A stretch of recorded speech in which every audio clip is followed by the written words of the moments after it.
Penampilan Cheung Guanjang di round kelima ternyata tidak sesuai dengan ekspektasi karena pada pertandingan perdana melawan Hankook mereka dikalahkan dengan skor 3-1.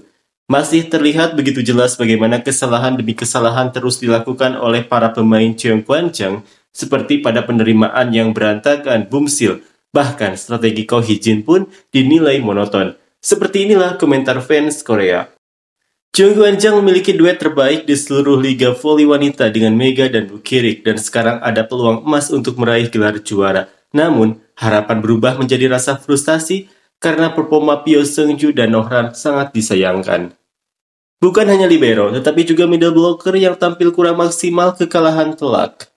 Cheung Guanjang memiliki kekuatan serangan yang luar biasa, jadi tidak ada keraguan tentang daya serang mereka. Namun, kesalahan yang mereka buat justru menimbulkan pertanyaan. Para pemain berhasil mencetak poin, tetapi jika mereka terus kehilangan poin karena kesalahan sendiri, tentu itu sangat disayangkan.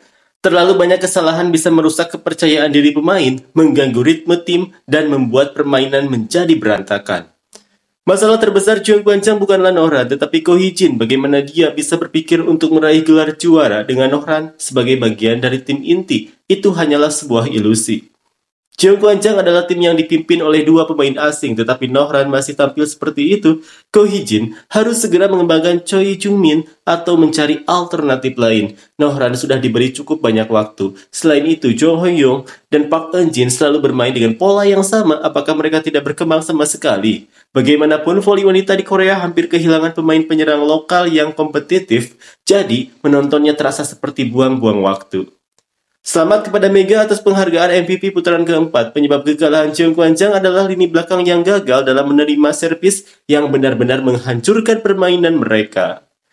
Saya tidak menyalahkan Mega. Jika ritme pertandingan begitu lambat, maka pemain seperti Egonu dan Vargas pasti akan kewalahan dengan blok yang terus-menerus. Umpan bola sangat lambat dan arahnya mudah dibaca.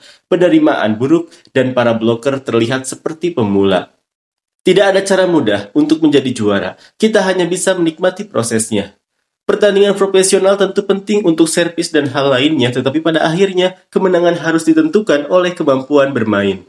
Cheung Guanjang tidak bisa menghindari kekalahan karena terlalu banyak kesalahan sendiri. Setiap pertandingan selalu dipenuhi dengan kesalahan dan kurangnya kesungguhan terlihat jelas. Tindakan khusus harus segera diambil.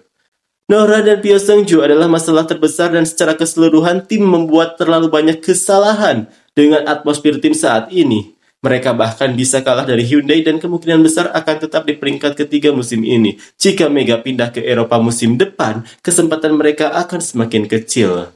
Masalah terbesar adalah pelatih Ko Hee-jin. Stabilitas penerimaan adalah masalah yang paling mendesak. Untuk mengatasinya, ia harus lebih aktif merotasi pemain seperti Nohran, Pyo Seung-ju, Choi Hye-seo, dan Park Hae-min. Namun, ia terlalu konservatif dalam pergantian pemain. Selama Cheung Guanjang masih mengandalkan Nohran sebagai libero, mereka tidak akan pernah bisa lolos ke babak playoff. Cheung Guanjang sebenarnya memiliki open attack dan middle yang cukup solid, jadi seharusnya mereka bisa bertahan dalam penerimaan dan memanfaatkan middle attack dengan baik. Tapi kenyataannya, penerimaan mereka sering hancur sehingga bola hanya naik ke open, yang berujung pada blok mati dan banyak kesalahan sendiri. Akhirnya mereka kalah dari Hankook yang memiliki variasi setting play yang lebih baik. Nohran seharusnya bisa menutupi kelemahan penerimaan Bukirik, tapi malah ikut kesulitan dalam penerimaan sendiri. Ditambah lagi, dia tidak punya dig yang bagus seperti Yeon-keun. Sangat frustasi melihat situasi ini. Tapi lucunya efisiensi penerimaan sebenarnya tidak jauh berbeda, malah Cheung Guanjang yang lebih tinggi.